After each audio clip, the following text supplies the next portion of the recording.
ሰላም ጤና ይስጥልን ክቡራትና ክቡራን ተከታታዮቻችን፣ ይህ ቅሬላ ቲዩብ ኦፊሻል ነው። የ2025-26 የዩሮፓ ሊግ የፍጻሜ ጨዋታ በቱርክ የእንግሊዙ አስቶን ቪላ ከጀርመኑ ፍራይቡርግ ተገናኝተው አስቶን ቪላ ከ40 ዓመታት በኋላ ዳግም የአውሮፓ መድረክ ዋንጫን ማግኘት ችሏል። አሰልጣኙ ኡናይ ኤሚሬም ዋንጫው ኡናይ ኤሚሬ ዋንጫ እስኪባል ድረስ ለአምስተኛ ጊዜ የዩሮፓ ሊግ ባለድል ሆኗል።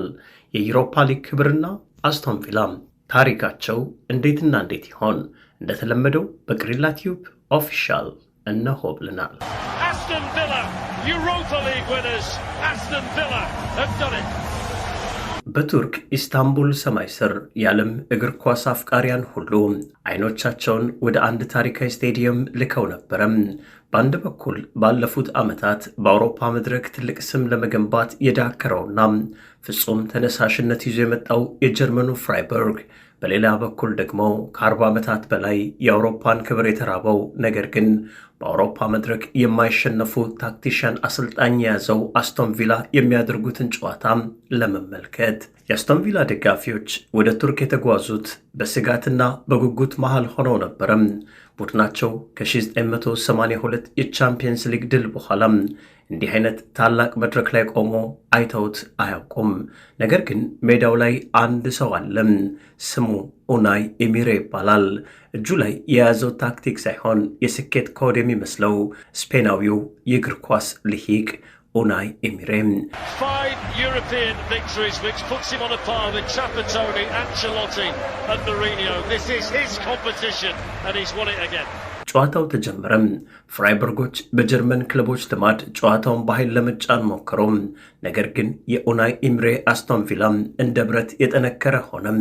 የቪላ ተከላካዮች ፍጹም መከላከል፣ የአማካዮቹ የኳስ ቁጥጥርና የፊት መስመሩ ፈጣን ክንፎች ፍራይቡርግን መውጫ መግቢያ ሰጡት። በሁለተኛው አጋማሽ ላይም ተጭነው 3-0 በሆነ ውጤት አሸነፉት።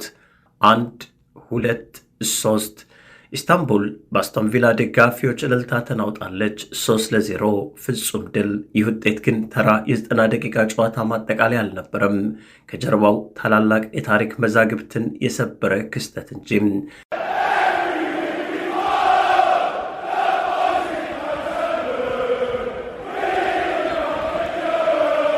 እስኪ እነዚህን አስደናቂ ቁጥሮች እንመልከታቸው። ክቡራትና ክቡራን የቅሬላ ቲዩብ ኦፊሻል ተከታታዮች፣ ይህ ድል አስቶን ቪላ በታሪኩ ያገኘው ሶስተኛ የአውሮፓ ትልቅ ክብር ነው። ከ44 ዓመታት በፊት በ1982 ካነሱት የቻምፒየንስ ሊግ ዋንጫ በኋላም ቪላዎች የአውሮፓን ሰማይ በድጋሚ በድል ተቆጣጥረዋል። ክቡራትና ክቡራን የአውሮፓ ቻምፒየንስ ሊግ የዘንድሮንና የአሁኑን ቅርጽ ከመያዙ በፊት በቀደመው ጊዜ የአውሮፓ ክለቦች አሸናፊዎች አሸናፊ ዋንጫ ሲባል ስያሜው ያኔ ያለ ቪላ መብላቱ ልብ ይሏል። እናም ስለ ኡናይ ኤሚሬ ማውራት ካለብንም በትልቁ የዩሮፓ ሊግ ባለድሉን ሰው ስም ማንሳት ያስፈልጋል። በድሉ ኤሚሬ በግል ታሪካቸው 5ኛ የዩሮፓ ሊግ ዋንጫን ያሳኩበት ምሽት ሆኗል። 3 ጊዜ ከሴቪያ ጋር፣ 1 ጊዜ ከቪያሪያል ጋር፣ አሁን ደግሞ ከባለጊዜውና ባለታሪኩ አስቶን ቪላ ጋር። እኚህ ሰው ውድድሩን የራሳቸው የግል ንብረት አድርገውታል። ለዚህም ነው ዓለም የዩሮፓ ሊጉ ኤሚሬ አሰልጣኝ እያለ የሚያሞግሳቸው። 5 European victories, which puts him on a par with Trapattoni, Ancelotti and Mourinho. This is his competition and he's won it again. የእንግሊዙ ክለብ አስቶን ቪላ ይህንን ድል ማስመዝገቡን ተከትሎም በቀጣይ የውድድር ዘመን በቀጥታ በአውሮፓ ቻምፒየንስ ሊግ ተሳታፊ ይሆናል። ከአውሮፓ ቻምፒየንስ ሊግ የቀጣይ የውድድር ዘመን ተሳትፎ በፊቱ ደግሞ የሱፐር ካፕ ጨዋታን በቀጣዩ ቅዳሜ አርሰናል ከፓሪስ ሴንት ጀርሜን ተጫውተው አሸናፊ ከሚሆነው የአውሮፓ ቻምፒየንስ ሊግ ባለድሉ ጋር የሚያደርግ ይሆናል። ኡናይ ኤሚሬ ወደ አስቶን ቪላ ሲመጡም ክለቡ በመውረድ ስጋት ላይ የነበረም፣ አበቃለት፣ ወረደ፣ ተሰናበት የተባለበት ጊዜ ነበረም። ታሪክ እንዲያስታውሷል።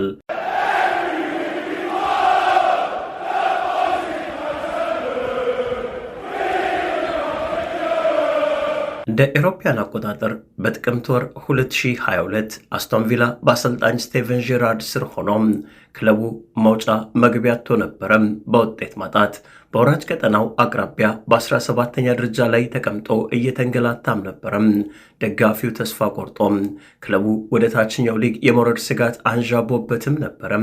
የቪላ ባለቤቶች ግን የቪያሪያሉ አሰልጣኝ ኡናይ ኤምሬን የውል ማፍረሻ ከፍለው ወደ ቪላ ፓርክ አመጧቸው።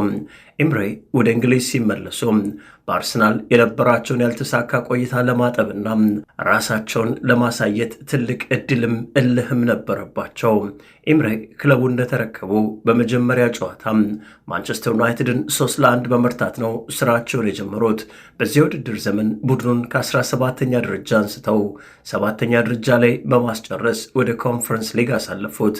በሁለተኛው ሙሉ የውድድር ዘመናቸው ደግሞ ክለቡን በፕሪሚየር ሊጉ 4ኛ ደረጃ ላይ በማስቀመጥ ከ41 ዓመታት በኋላ ወደ ቻምፒየንስ ሊግ መለሱት። አሁን ደግሞ በ2026 የዩሮፓ ሊግ ዋንጫ አሸናፊ እንዲሆን አደረጉት። ከወራጅ ቀጠና ስጋትነት ወደ አውሮፓ ንጉስነት ኡናይ ኤምሬ በአስቶን ቪላ ቤት የሰሩት ታሪክ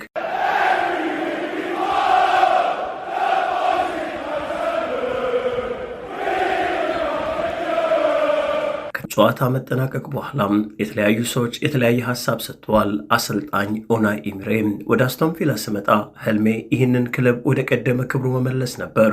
የአውሮፓ ምሽቶች ለዚህ ክለብና ለደጋፊዎቻችን ልዩ ትርጉም አላቸው። ዛሬ ታሪክ ሰርተናል። ነገር ግን ጉዞአችን ገና አልተጠናቀቀም። ቀጣዩ ኢላማችን የአውሮፓ ትልቁ መድረክ ነው።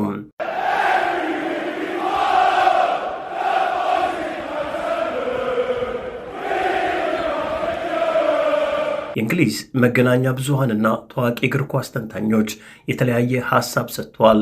የሁሉም ሐሳብ በአንድነት ሲጨመቅ ግን ይህ የኡናይ ኤምሬ ሊግ ነው። እኛ ዝም ብለን የምንኖርበት ነን። ሰውየው በዩሮፓ ሊግ ላይ ያለው የበላይነት ከሳይንስ በላይ ነው። አስቶን ቪላን ከውድቀት አንስቶ እዚህ ማድረሱ እውነተኛ የእግር ኳስ ጥበብ ነው። ሰውየውንም ጥበበኛ ያሰኘዋል ብለው አድናቆት ሰጥተዋል።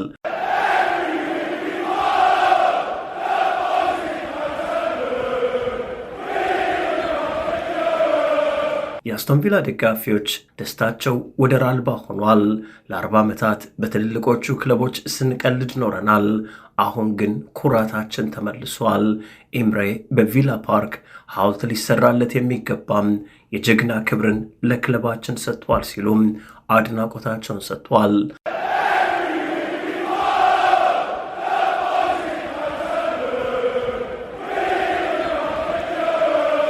አስቶን ቪላ ትላንት 3-0 በሆነ ውጤት ኢስታንቡል ጨዋታውን ሲያሸንፍ ዩሪ ቲሊማንስ፣ ኤሚሊያኖ ቡንዲያ እና ሞርጋን ሮጀርስ አስቆጥረዋል። 41፣ 45ኛውና 58ኛው ደቂቃ ላይ ጎሉን ካስቆጠሩት ተጫዋቾች መካከል ሞርጋን ሮጀርስ እጅግ የተለየ ምሽት ነው፣ የደጋፊዎቹ ደስታ ለሁላችንም ተጋብቷል ብሏል። ዩሪ ቲሊማንስም አስደናቂ ምሽት፣ ታላቁን የአውሮፓ እግር ኳስ ማህበር ውድድር የሚያዘጋጃቸው ዋንጫ መካከል አንዱን በእጃችን አስገብተናል፣ ልዩ ምሽት ሲል አሞግሷል። አስቶን ቪላ በእንግሊዝ ፕሪምየር ሊግ ዘንድሮ ጥሩ የሚባል ግስጋሴን ሲያደርግ ቆይተዋል። በዚህ የውድድር ዘመን ባደረጋቸው 37 ሳምንታት ጉዞም 62 ነጥቦችን ሰብስቧል። ከተደረጋቸው 37 ጨዋታዎች 18ቱን ድል ሲያደርግ በ11ዱ ተሸንፏል። 8 ጨዋታ ደግሞ ባቻ ውጤት አጠናቆ 4ኛ ደረጃ ላይ ተቀምጧል። የአውሮፓ ቻምፒየንስ ሊግ ቦታውን ማስጠበቅ ቢቻለውም ነገር ግን የዩሮፓ ሊግ ሻምፒዮን መሆኑን ተከትሎ በቀጥታ ወደ አውሮፓ ቻምፒየንስ ሊግ የሚገባ ይሆናል። ክብራትና ክብራን የእንግሊዝ ክለቦች በአውሮፓ መድረክ የበላይነታቸው አሁንም እንደቀጠለ ነው። አርሰናል የቻምፒየንስ ሊግ ፍጻሜ ተፋላሚ እንደሆነ ይታወቃል። አስቶን ቪላ ደግሞ ዛሬ ባለድል ሆኗል። በቀጣይ ረቡዕ ደግሞ በአውሮፓ ኮንፈረንስ ሊግ ውድድር ክሪስታል ፓላስ ከስፔኑ ራዮ ቫያካኖ ጋር የፍጻሜ ጨዋታውን የሚያደርግ ይሆናል።